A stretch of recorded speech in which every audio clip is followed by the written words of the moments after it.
the LA Sparks ownership just made a move to potentially bring in Caitlin Clark, White Indiana Fever, Kelly Crosskoff, Amber Cox, Lynn Dunn. Count your days. The GOAT is gonna get the hell away from you very, very soon. The most viewed player in women's professional basketball history is Caitlin Clark of the Indiana Fever. In 2026, a player scored 21.2 points per game on average. A player who, after joining the league, has increased WNBA television viewership to levels never seen before. A player who made a team that most people had forgotten about into the most talked about squad in the sport. Please consider liking this video and subscribing to the channel if you enjoy the content. It may surprise you to learn that almost 92% of visitors have not yet subscribed. Even though it only takes a second and is free, it means the world to us. Have you already subscribed? Fantastic. I sincerely appreciate your help. Returning to the video now. And we've already been informed she is on minutes restriction yet again. She will be playing 20 to 25 minutes yet again. Stephanie White is going to fuck with her. And the team's head coach is unwilling to develop around her. She doesn't provide her the kind of support a celebrity of that caliber ought to. At the worst conceivable times, she replaces her in games. She compels her to participate in a system that is intended for a different player. Stephanie White is obstructing the move now that the Los Angeles Sparks have made it very evident that they are interested in Clark, and that a new and strong ownership group is putting actual organizational elements in place to construct something around her. Stephanie White is keeping it her big plan to keep Caitlin Clark on these minute restrictions. Now, we know before last game, Aaliyah Boston did not play. Aaliyah Boston came into this game versus the Phoenix Mercury, played 38 damn minutes. She did not play 2 minutes here, 3 minutes there, pull her out, completely killed her rhythm. Whatever the case is, it's clear to me, and it should be clear to you, that Stephanie White has a clear agenda against Caitlin Clark. She do not want to let her get in the rhythm. She do not want her to be herself. Even if she doesn't really want Clark, she won't let her go. Clark is therefore locked in Indiana, creating a franchise that she might not want to remain in. And LA is there observing, anticipating, and constructing. Being laid. I don't know. I tried to tell you guys, okay? I tried to tell y'all, Michael Thompson, Laker legend, wasn't just saying things just to be saying things. He has intel on what the hell is going on in LA, and especially with this new ownership group, who is the same ownership group that have made big moves for the Lakers. They're looking to make a major splash with this. You must comprehend the current state of the Los Angeles Sparks. Before we get into the blocking and the drama, because this is not the same franchise that has been obsolete for the past 10 years, a consortium led by Mark Walter owns the Sparks. In late 2025, the NBA Board of Governors approved Walter's purchase of a controlling interest from the Buss family, making him the majority owner of the Los Angeles Lakers. The Los Angeles Dodgers are also owned by Walter. He is the CEO of Guggenheim Partners, a multinational investment company with assets of more than $340 billion. This is not a casual sports enthusiast. This person succeeds.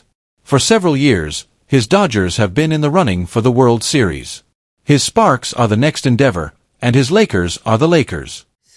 Right now, if you don't think the LA Sparks got something cooking, you're damn crazy. You're crazy. And if you ain't following the news, you better get to connecting the dots. Magic Johnson is another member of the owning group. The same Magic Johnson who has a long-standing personal connection to success in Los Angeles. Walter and Magic are not developing to be respectable when they have a franchise. They are preparing to become the narrative. And Caitlin Clark is currently the biggest story in women's basketball. One too, right? Like, she is unique in when the ball crosses half court, it's in the scoring zone. We have our hands full. You can't lose sight of her for a half a second. So we'll mix up what we're doing with her, mix up who's guarding her, but I don't think it matters that she hasn't played here since 24.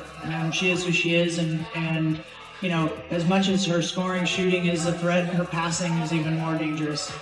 So we've got to be locked in, and it's not just whoever's guarding her, it's got to be all 5 people locked in, head on a swivel, because she's an unbelievable. Lynn Roberts is the guy Walter and Magic hired to oversee the basketball side. During her 9 years at Utah, she helped the team become a reliable participant in the NCAA tournament. She's not a first-year coach trying to figure things out. She works as a builder, and ever since she entered the building, she has been combative. Be making a run towards Caitlin Clark. Now, with that being said, last week we seen them sign none other than Kate Martin, one of Caitlin Clark, close friends from Iowa.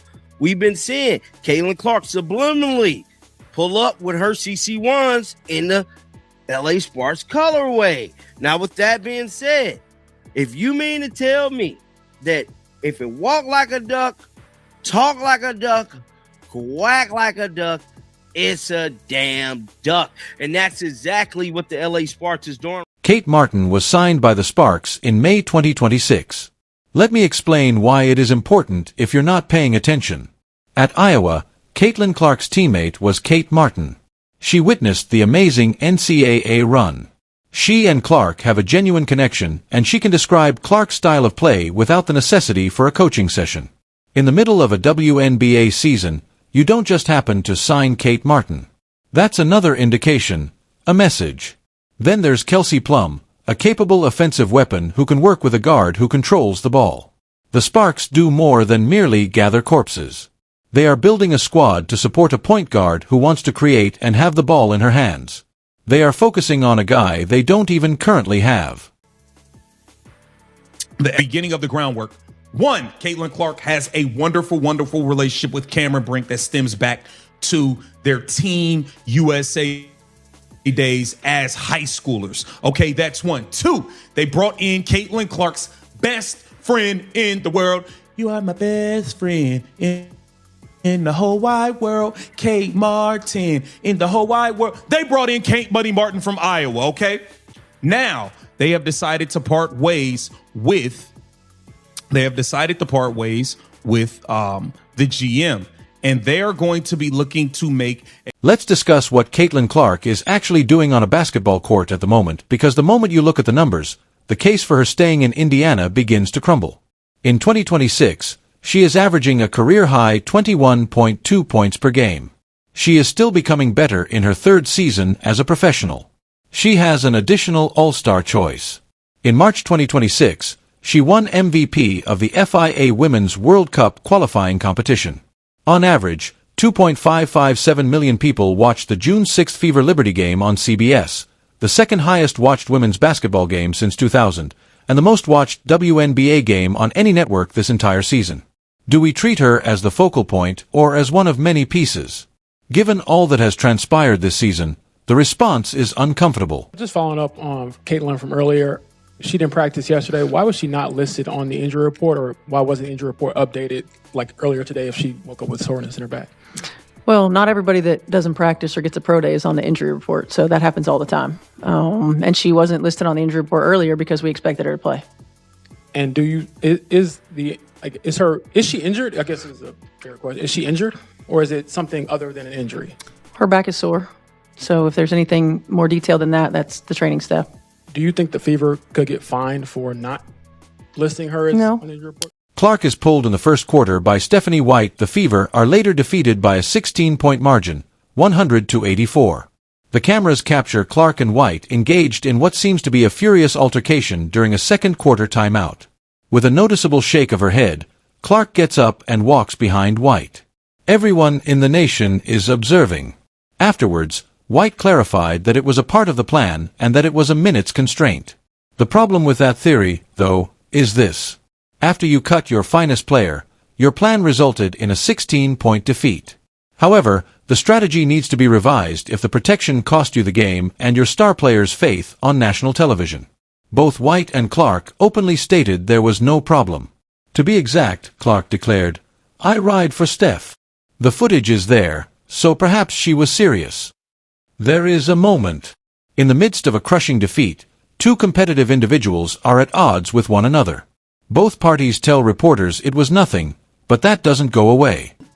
So when my neighbor comes up to me and tells me that he's so frustrated he's yelling at the TV because he wants Caitlin to shoot more, and you see social media, of course you do, and we all do, and we see frustration if Caitlin doesn't have the ball or if something goes wrong or if the team doesn't play well in the fourth quarter, all those things that happen in sports. What's your answer to those fans? I don't know that I really have an answer for the fans. I think, I have to answer to our team. And our franchise. And we're trying to win ball games. We're not trying to appease the masses. At this point, there is a recorded public opinion in Indiana that the squad shouldn't be built around Caitlin Clark, which is when the frustration really starts to rise. People connected to the franchise made a straight forecast about it. You won't succeed if Caitlin Clark is the system.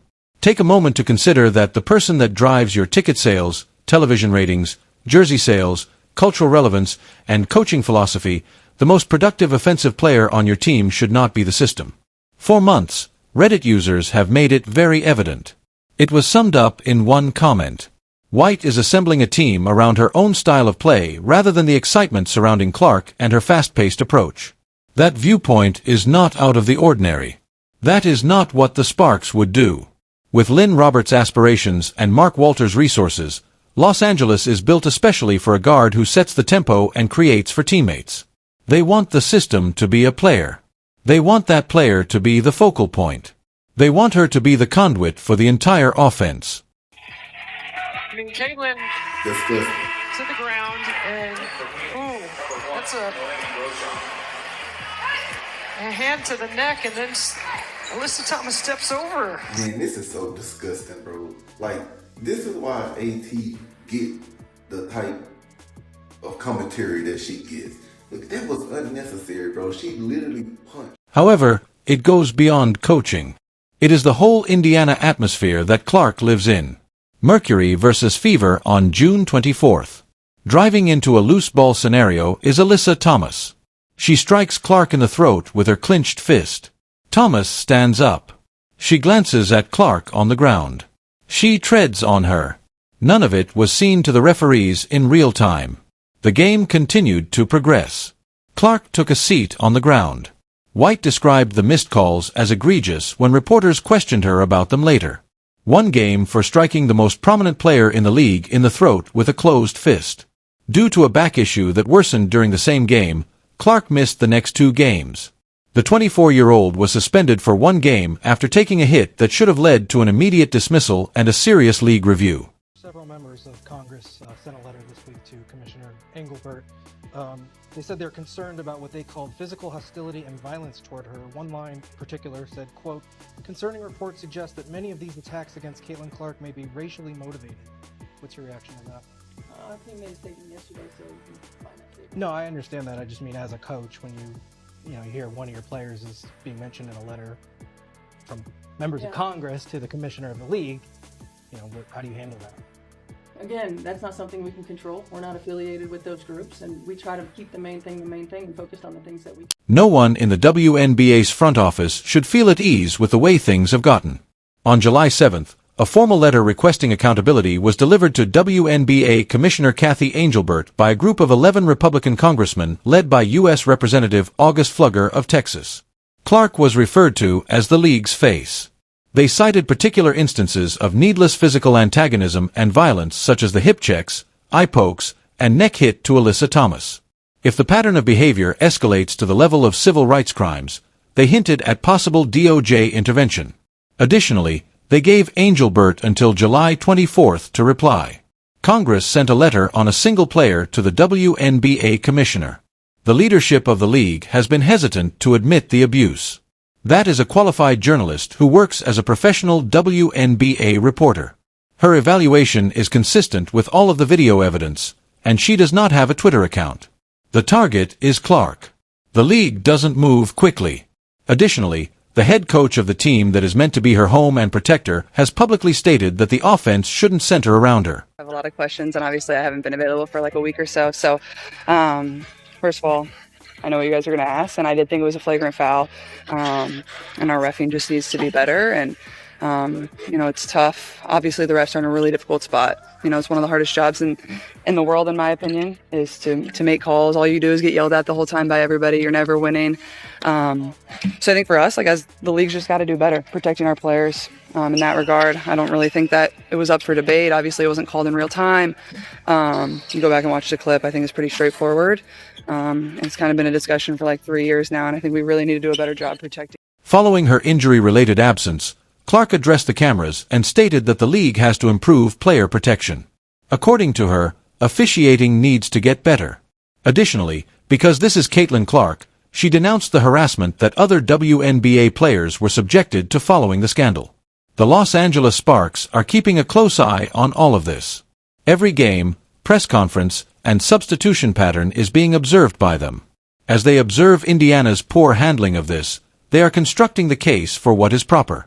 Before the season even started, the Indiana Fever exercised their team option on Clark's contract for the 2027 season, guaranteeing her a salary of $597,596. She becomes a restricted free agent in 2028. Restricted does not preclude the Sparks from making an offer, but it does allow Indiana to match any offer. Clark may be eligible for a protected maximum of $1.3 million in 2027 and a super maximum of $1.7 million in 2028 if she is named WNBA MVP in 2026. That is still far less than what she is worth in terms of market value for a player whose face generates television numbers that haven't been seen in women's basketball since 2000.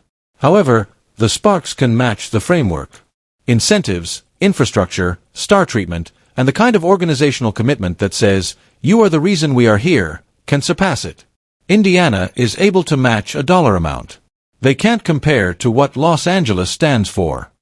She's going to be on a minutes restriction, around 20 to 25, so we'll see what that looks like. But she will be available and able to play still with a minutes restriction. You expect the same kind of distribution of how you handle those minutes by quarter as last time in LA? No, because that's 10 more minutes a game than we had the last time. So, I think you can go for longer periods. I think the biggest thing is, when you haven't done anything really for a couple of weeks, it's endurance, right? It's building endurance, it's efficiency, it's getting back in rhythm, getting back with timing and flow and all of those things, and trying to expand the longer periods of time.